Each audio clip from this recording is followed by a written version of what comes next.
With us now is Dr. Olaf Groth. He is a global strategist, also faculty member at the Haas Business School at Berkeley and CEO of the think tank called Cambrian.ai. And so glad you're back with us to talk about economics, innovation, the future of business. I'm really enjoying our weekly chats. I am too, Alan. It's always good to be with you. Thank you for having me. Well, first, let's talk about the return to the office, because certainly a lot of employers are having at least some of their workers come back on site, part-time anyway. So then you got to balance that. There are workers who really say, you know, I'm perfectly fine working remote. So how do you bridge both sides of that gap? Yeah, Alan, it's a bit of a hairy topic, right? Because on one hand, we're seeing in recent studies that about 75% of managers are saying that it's better to return to the office. In fact, 60 or so percent are saying it's unavoidable, and 50+% are expecting the workforce to feel that way. But we're seeing with workforce surveys that that's not quite the case. And I'm not talking about the people who can't afford to stay away from physical locations, but those that do have a choice and have stayed away are actually saying, no, we actually like the way things are.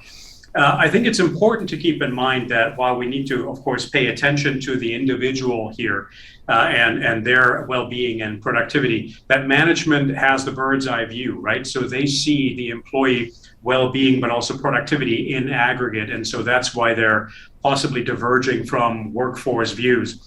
But bottom line is that I think enterprises do need to pay attention and do need to make for a smooth transition. Jerking people back to the office suddenly, I think, is not a good idea, especially also because we've been seeing numbers of mental illness spike as well, and we don't want to exacerbate that.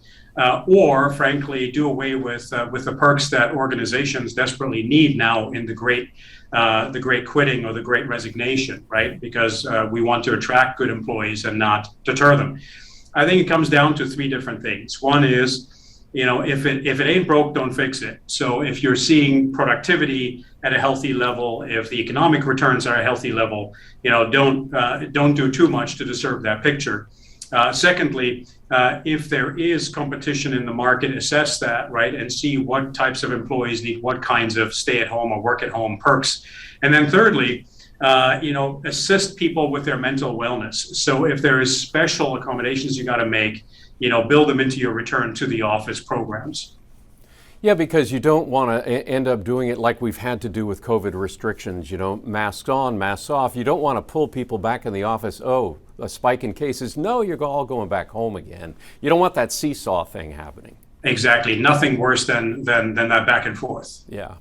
All right, let's talk about a guy who, well, first he criticizes Twitter, then goes out and he buys a 9.2% stake in the company, and then he's actually on the board of directors. Elon Musk we're talking about, of course. What is going on there? Yeah, look, it's not like this kind of development is entirely new, right? We saw Jeff Bezos take ownership over the Washington Post, for instance. But I do think that there are some special circumstances here. I mean, first of all, Twitter is a quasi-media company, and so we want to be careful about who is taking ownership and who is taking influence over editorial decisions, programming decisions, policies, etc.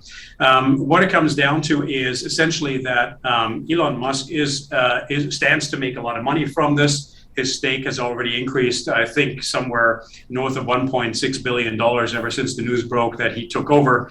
And Twitter stands to benefit from this as well, because adding the pizzazz of an Elon Musk to its board can only benefit a company that, frankly, has been underperforming compared to its own goals quite substantially. So that's all on the good side. Now, if he does take influence over editorial decisions, then two problems arise, right? The first one here is that when he says that Twitter is the proverbial town square, well, that's not quite right? In the proverbial town square, you have maybe dozens or a few thousand people listening to you. But in the digital town square, algorithms make it so that you're reaching tens and hundreds of millions of people at once with potential hate speech. So it does take a special and customized approach, and we're waiting for regulators to step in there and tell us what that could be. Secondly, if he does take policy influence, then really he's stepping into a regulatory vacuum or a policy vacuum, right? This is what we expect the government to do, to tell us, what's healthy dialogue, what's healthy diversity of opinions, versus what is actually cannibalizing democracy. And when he's saying we got to keep free speech for the sake of democracy, then the flip side of that as well, the wrong kind of hate speech with the wrong kind of scaling can actually take democracy apart. Well, when he's talking about transparency, isn't it kind of ironic? The SEC, I believe today, is squawking about, well, he should have disclosed a certain purchase. Maybe it was 5% that I read that should have been disclosed, and he didn't do that? Yeah, there were some process issues there as well. He filed certain forms that led us to believe that he was not going to be an activist shareholder. Then he filed another form that said he will be an activist shareholder. And then, of course, the whole intention, whether that's a financial influence or a political influence, is yet to be determined and to be seen. Interesting. All right. How about this transatlantic deal reached by the U.S. and Europe over data privacy? President Biden saying this is going to produce unprecedented protection. So what does that really mean for us? Look, businesses, this is net, this is a good thing for business as well as consumers. Businesses have actually been lobbying for this because business likes certainty, regulatory certainty around sensitive issues like privacy. Consumers want privacy, and they also want to still have access to digital services. So this is the first step in a sequence of steps to figure out what that delicate balance is. We are seeing an avalanche of data being unleashed today, right? Data has become one of the, if not the most important production factor in the economy, certainly the digital economy. We're posting 23 billion pictures on Instagram alone per year. We're selling 4 million phones. We're launching 100,000 search queries every second on Google alone. So there's a real avalanche, a wealth of data now that is very important to the economy. And in order to harvest it and mine it in a responsible way, we have to assure privacy. We have to make sure that consumers and business people alike trust each other. And so this is the first step in a series of steps, possibly even toward a transatlantic free trade zone for the data economy. And that's a good thing for all of us if it is done responsibly in a trust assuring way. All right, Europe taking on big tech, the EU unveiling the new antitrust legislation called the New Digital Markets Act, DMA.